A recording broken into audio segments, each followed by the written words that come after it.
Bueno, los líderes de las dos economías más grandes se reunieron la semana pasada en Pekín. Y si había alguna duda sobre qué país salió más fortalecido de esta reunión, voy a desglosar todos los hechos que necesitas entender, porque probablemente la noticia más importante que surge de la cumbre de este año entre Estados Unidos y China es la nueva perspectiva de Trump sobre China. Solo escucha cómo sonaba Trump antes. No podemos seguir permitiendo que China abuse de nuestro país. China se está llevando nuestros empleos y nuestro dinero. Pero inmediatamente después de reunirse con Xi Jinping en China, esto fue lo que dijo Trump. Hemos tenido una relación fantástica. Tengo mucho respeto por China. Vaya, un giro completo de 180 grados. Trump ha pasado años argumentando que China representa la mayor amenaza para el futuro de Estados Unidos. Y esto se convirtió en una creencia central entre muchos votantes republicanos. Por ejemplo, cuando empresas chinas estaban comprando tierras agrícolas en Estados Unidos, así fue como Trump respondió inicialmente. No queremos que compren nuestra tierra. No queremos que tomen la tierra y básicamente la saquen del mercado.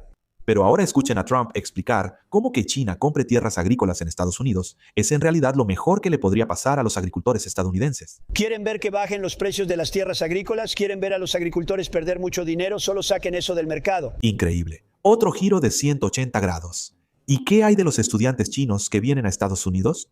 No olviden que los republicanos predicaron durante años que los estudiantes chinos eran todos espías que tenían vínculos con el gobierno y el ejército chino.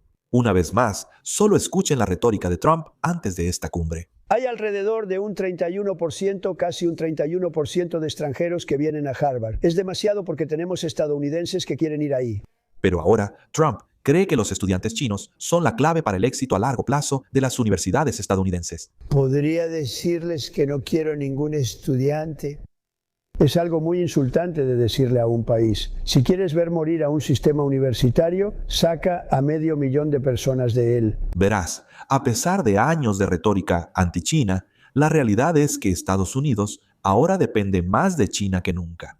El equipo de Trump voló al otro lado del mundo, pidiendo la ayuda de China y la reapertura del estrecho de Hormuz. Ahora nos estamos acercando al día 90 de la guerra de Trump con Irán, y no hay una salida disponible para el presidente de Estados Unidos. Y el simple hecho de que tuvo que volar a Pekín y pedirle ayuda a Xi Jinping te dice lo dramáticamente que ha cambiado el equilibrio geopolítico en los últimos años. Seamos claros, los chinos no nos van a ayudar a terminar la guerra en Irán. Incluso si pudieran, esto es una afirmación ridícula. Hace que el presidente se vea débil. ¿Está suplicando a los chinos que abran el estrecho de Hormuz que su guerra cerró? Piensa en lo débiles que nos vemos ante los ojos del resto del mundo, suplicando a los chinos que hagan ese trabajo por nosotros. Pero comencemos el análisis de hoy con el momento en que Trump bajó del Air Force One y fue recibido por 500 estudiantes chinos que agitaban banderas con entusiasmo, sonreían y saltaban para saludar al presidente de Estados Unidos en Pekín. La simple verdad no es compleja.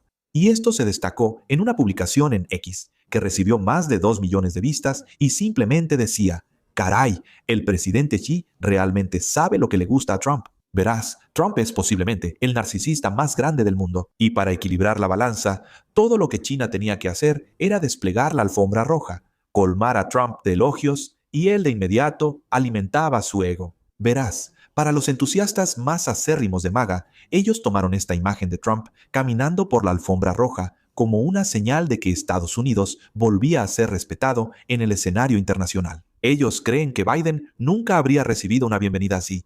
Y probablemente tengan razón, porque China sabe cómo jugar sus cartas. Y al alimentar el ego de Trump, China pudo influir en la mentalidad de Trump y cambiar sus creencias más arraigadas. Trump llegó a admitir en Fox News que Xi Jinping es un amigo personal y un ser humano increíble.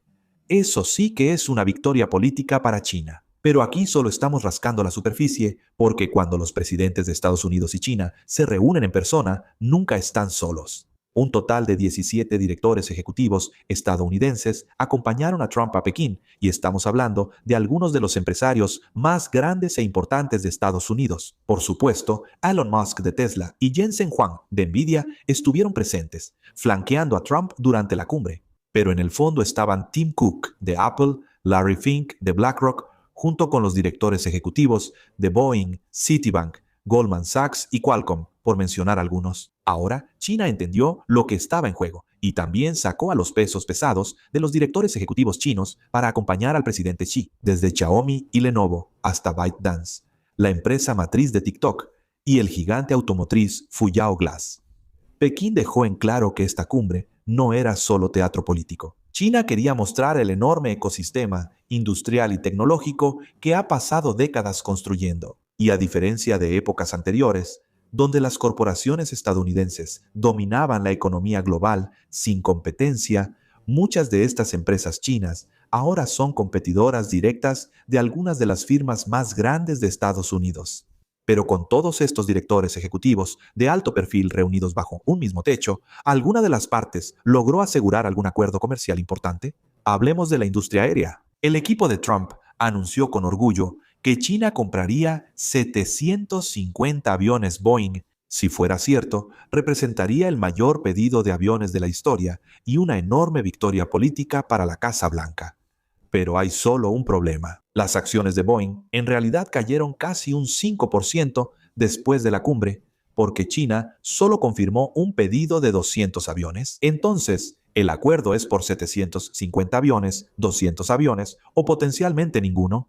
Por ahora, ambas partes solo han llegado a un acuerdo en principio. En realidad, ninguno de los dos números importa hasta que aerolíneas chinas individuales, como Air China, China Eastern o China Southern, comiencen a firmar contratos de compra. Esa es la verdadera historia que los inversionistas estarán observando durante los próximos 90 días. Porque si esos anuncios de cada aerolínea nunca llegan, entonces el acuerdo de 750 aviones fue solo un titular político.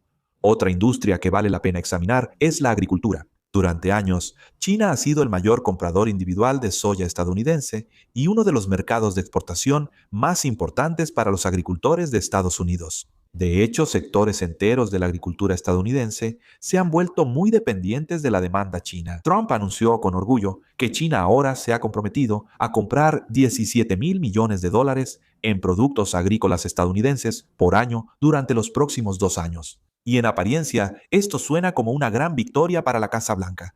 Pero aquí está el problema. Durante los años de Biden, China ya estaba comprando más de $30,000 millones en productos agrícolas estadounidenses anualmente, en promedio. En otras palabras, Trump ahora está celebrando un acuerdo comercial que es significativamente más pequeño que el que ya existía antes de que su guerra arancelaria interrumpiera el comercio entre los dos países. Y esto se ha convertido en un patrón en la política exterior de Trump. A menudo presenta estas negociaciones como grandes victorias para Estados Unidos. Pero cuando realmente comparas los números, el nuevo acuerdo frecuentemente deja a Estados Unidos en una posición más débil que antes. Por supuesto, la mayoría de los titulares simplemente dicen que China está comprando soya estadounidense otra vez. Pero la verdadera historia es que la relación comercial en general todavía no se ha recuperado al nivel en que estaba antes de que aumentaran los aranceles y las tensiones geopolíticas. Pero ahora vayamos al punto principal de la visita de Trump a Pekín, y esto por supuesto tenía todo que ver con la guerra contra Irán. Como mencioné antes, Trump no tiene una salida viable de esta guerra, y la economía global simplemente no puede continuar con esta guerra sin que termine de manera catastrófica. Una vez más, aquí es donde vemos otro claro ejemplo de las contradicciones en la política exterior de Trump. Durante el mandato del presidente Obama, Estados Unidos e Irán ya habían negociado un marco que limitaba el programa nuclear de Irán a cambio de un alivio de sanciones. Pero Trump atacó repetidamente el acuerdo, lo llamó el peor trato de la historia y al final lo destrozó por completo después de asumir el cargo. El problema es que, una vez que el acuerdo colapsó, Irán amplió drásticamente su influencia en la región. Trump lanzó una guerra contra Irán, pensando erróneamente que podría tomar el control del país como lo hizo con Venezuela. Pero Irán le ha demostrado al mundo que no solo puede sobrevivir a los ataques de una, sino de dos potencias nucleares como Estados Unidos e Israel. La decisión de Trump de atacar a Irán le salió contraproducente, ya que Irán pudo controlar de inmediato el estrecho de Hormuz, algo que el propio Trump admitió que no creía posible. Y ahora el equipo de Trump admite que todo su objetivo con la guerra contra Irán es devolver el estrecho de Hormuz exactamente a la misma condición en la que estaba antes de la guerra. Eso sí que es no tener plan ni estrategia alguna. Y aquí es donde la historia se vuelve increíblemente irónica, porque ahora, después de años de atacar el acuerdo con Irán de Obama, Trump de repente se encuentra desesperadamente tratando de negociar un nuevo acuerdo desde una posición mucho más débil. Irán muy probablemente nunca cederá el control del estrecho de Hormuz. El gobierno iraní está ganando una cantidad considerable de dinero cobrando un peaje a los barcos para pasar por el estrecho y solo acepta la moneda china como moneda de curso legal para poder cruzar. Una vez más, esto te muestra cuánta influencia tiene ahora China en el escenario global. Y mientras Trump estaba en Pekín pidiendo ayuda a China para reabrir las rutas comerciales globales, los petroleros chinos ya estaban cruzando el estrecho de Hormuz con poca interrupción. En otras palabras, desde la perspectiva de Pekín, la crisis nunca fue tan grave porque pasó años construyendo fuertes lazos económicos con Irán, mientras, al mismo tiempo, reducía su dependencia del petróleo al convertirse en el principal productor mundial de energía renovable. Para mostrarte lo fuerte que ha sido la economía china durante toda esta crisis energética, mira esta gráfica de Bloomberg, que muestra las importaciones de crudo de China cayeron un 20% de un mes a otro en abril, hasta solo 8.2 millones de barriles por día, el nivel más bajo en al menos 2 años. Durante los últimos 3 meses, las compañías petroleras estatales chinas han estado revendiendo cargamentos de crudo a compradores europeos y asiáticos, una señal de que los niveles de inventario son holgados a pesar de la escasez global de suministro. Una vez más, esto solo demuestra lo importante que es la economía china para el mundo y por qué Trump está en Pekín. Porque mientras todo el mercado petrolero global está experimentando graves escaseces, los chinos tienen suficiente petróleo no solo para impulsar su propia economía, sino también para exportar petróleo extra a otros mercados que más lo necesitan. Pero quizás la mayor victoria geopolítica para China se dio en torno a Taiwán. Y créeme, esto podría tener enormes implicaciones para el futuro de la economía global y el equilibrio de poder en Asia. Taiwán ha sido durante mucho tiempo el tema más sensible en toda la relación entre Estados Unidos y China. Durante años, Washington se ha posicionado como el principal apoyo internacional de Taiwán, mientras que Pekín ha advertido repetidamente que Taiwán sigue siendo una línea roja para el gobierno chino. Y mientras el mundo observa cómo estallan guerras en Medio Oriente y Europa del Este, muchos analistas creen que Taiwán podría convertirse en el próximo gran punto de conflicto geopolítico entre las dos superpotencias más grandes del mundo. Pero después de reunirse con Xi Jinping en Pekín, el tono de Trump sobre Taiwán pareció cambiar drásticamente. Solo escuchen lo que dijo. Si miran la historia de Taiwán, se desarrolló porque tuvimos presidentes que no sabían lo que estaban haciendo, porque si hubieran puesto aranceles a los chips que entraban, nunca se habrían ido. Todo giraba en torno a Intel y a nuestras empresas de chips. Nos robaron la industria de los chips. He dicho eso durante años. Dije, ya sabes, durante años nos robaron nuestros chips. Si hubiéramos tenido a uno de nuestros presidentes que dijera, vamos a poner un arancel del 100% a los chips, puedes irte. Puedes fabricar en Taiwán, pero si quieres venderlo de regreso a Estados Unidos, vamos a poner un arancel del 100% o del 200%.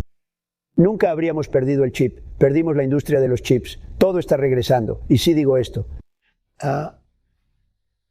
Taiwán sería muy inteligente si se calmara un poco. Trump sugirió abiertamente que Taiwán debería calmarse un poco, mientras también acusaba a Taiwán de robar la industria de semiconductores de Estados Unidos. Esto provocó de inmediato una reacción negativa en todo Washington, porque muchos republicanos y demócratas interpretaron los comentarios de Trump como una señal de que Estados Unidos podría estar suavizando su apoyo de larga data a Taiwán. Ahora, si Trump realmente tiene la intención de cambiar fundamentalmente la política de Estados Unidos, sigue siendo poco probable. Ahora, Trump tiene programada una llamada telefónica con la líder de Taiwán para hablar sobre la venta de armas adicionales a la isla. Pero desde la perspectiva de Pekín, simplemente escuchar a un presidente estadounidense presionar públicamente a Taiwán en lugar de a China representa una gran victoria psicológica y diplomática. Ahora, para resumir la cumbre entre Estados Unidos y China, quiero que escuchen las sabias palabras del profesor Philip O'Brien de la Universidad de St. Andrews, quien escribió: es sorprendente lo poco que la prensa está dispuesta a analizar el declive de Estados Unidos bajo Trump. Estados Unidos no recibió ayuda con Irán, fue reprendido sobre Taiwán, dice que consiguió un pequeño acuerdo para Boeing que China no ha confirmado, y Trump cedió en cuanto a los estudiantes chinos y los microchips. El presidente Xi incluso insultó el poder de Estados Unidos. y aún así se está reportando como un evento modestamente exitoso. Fue un fracaso estratégico por parte de Estados Unidos y marca un momento notable en el declive estadounidense. Definitivamente estoy de acuerdo con lo que escribió el profesor O'Brien. Y lo más fascinante es lo desconectados que están muchos medios occidentales de la realidad de lo que está sucediendo en China. Un artículo reciente del Wall Street Journal se volvió viral después de preguntar: ¿el futuro no es chino? Nosotros tenemos Apple, la NBA y Sydney Sweeney. ¿Qué tienen ellos? Damas y caballeros, este es el estado del periodismo convencional en 2026, pensando que tener a Sydney Sweeney es de alguna manera una demostración de poder geopolítico. En realidad, este artículo representa lo poco que la mayoría de los estadounidenses entiende sobre China en 2026 y por qué es aún más importante que las personas hagan su propia investigación y busquen voces independientes en China para obtener perspectivas reales. China ha pasado las últimas 2 décadas construyendo dominio manufacturero, infraestructura de clase mundial, trenes de alta velocidad, seguridad energética y ecosistemas tecnológicos capaces de competir directamente con Occidente. Y esto se reflejó en la cumbre entre Estados Unidos y China de este año. Jensen Huang, el director ejecutivo de Nvidia, fue a Pekín con Donald Trump por una razón sencilla. Él tenía el objetivo de que las empresas tecnológicas chinas aceptaran comprar los chips H200 de Nvidia. Durante la cumbre, se aprobó que 10 empresas chinas pudieran comprar estos chips de Nvidia. Pero, adivina qué pasó. Ninguna empresa hizo un pedido. Y la razón es muy simple. Huawei ahora fabrica un chip nacional que es lo suficientemente bueno para la mayoría de las operaciones. Y Donald Trump está imponiendo un arancel del 25% a China por cada microchip de Nvidia, haciendo que estos chips de Estados Unidos sean simplemente demasiado caros. Una vez más, es otro error de cálculo de Trump y te muestra lo poco que realmente ganó Estados Unidos con esta cumbre. Y aunque la gente quiera admitirlo o no, esta cumbre reveló algo que habría sido casi impensable hace 20 años. El presidente de Estados Unidos viajó a Pekín, no desde una posición de fuerza, sino porque Washington necesita cada vez más la cooperación de China para estabilizar la economía global, gestionar los conflictos internacionales y mantener el comercio mundial. A todos, gracias por tomarse el tiempo de su día para pasarlo conmigo aquí en YouTube. De hecho, estoy grabando este video desde mi habitación de hotel aquí en Hong Kong, ya que he regresado a China para el verano y he comenzado un épico viaje de 2 meses por todo el país que estaré documentando aquí en YouTube. Así que, si este es el primer video mío que ves y quieres el mejor análisis sobre China, asegúrate de seguirme, deja un comentario aquí abajo y espero verlos a todos en nuestro próximo video muy pronto.